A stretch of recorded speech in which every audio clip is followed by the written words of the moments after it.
We're here. Clock out, mentally at least, and pull up a chair. Welcome to the broken shift where the codes are emotional, the tea is hot, and the trauma, oh, it's charted, just not processed, and definitely not reimbursed.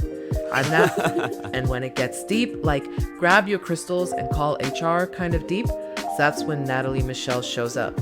Just know if you hear both names, buckle up. Welcome to the Broken Shift. My name is Natalie, and we are here because nursing shouldn't break you. And I have a bone to pick today because I just read in a subreddit where a nurse applied for a position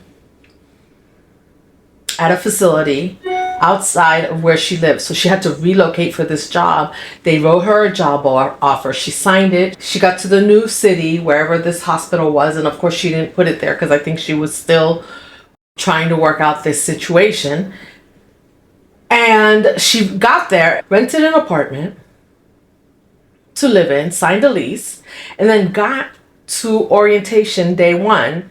And they handed her a paper to sign to tell her that her pay was going to be like $10 or $15 less an hour than what they had originally told her in the contract that she signed. And when she reached out, the recruiter told her, you know what, that was wrong. We made a mistake.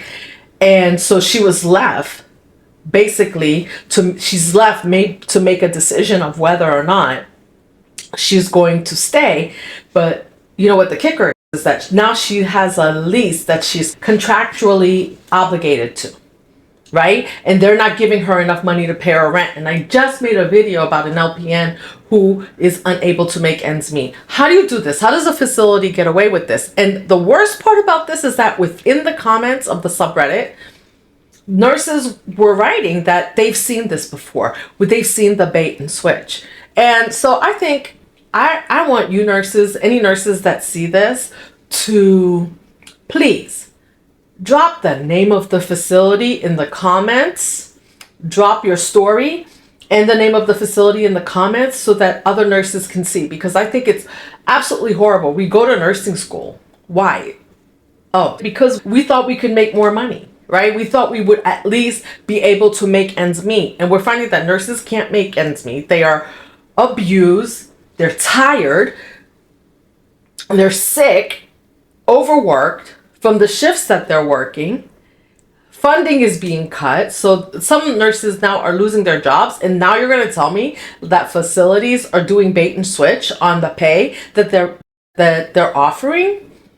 This nurse now is stuck trying to figure out if she's going to stay, is she going to accept it? Is she going to get a lawyer? Because if she doesn't sign the paperwork that they're giving her, that basically maybe she's not even going to be able to start working. Because, hey, we have at-will employment here in the United States. And by the way, this is in the United States, I believe. So maybe in other countries, if you're from another country and you're a registered nurse, drop me a comment and let me know. And I want the names of these facilities that are doing this so that nurses that come here and watch this video can be aware of facilities to watch out for, to be aware of the bait and switch.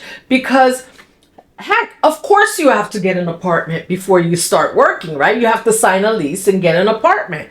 And we all know that when you sign a lease, you're bound for a year, and there are rules and there's money to pay for breaking the lease. So now how does she break the lease that she probably can't afford to pay because they are doing the bait and switch on her pay? I don't even get this. This was to me, this was beyond like anything, because these hospitals and facilities are already short staffed. So that's why they would even have someone come in and relocate. And then now you're going to bait and switch them to a lower rate. And what do you expect them to do? How would you expect them to pay their rent and survive?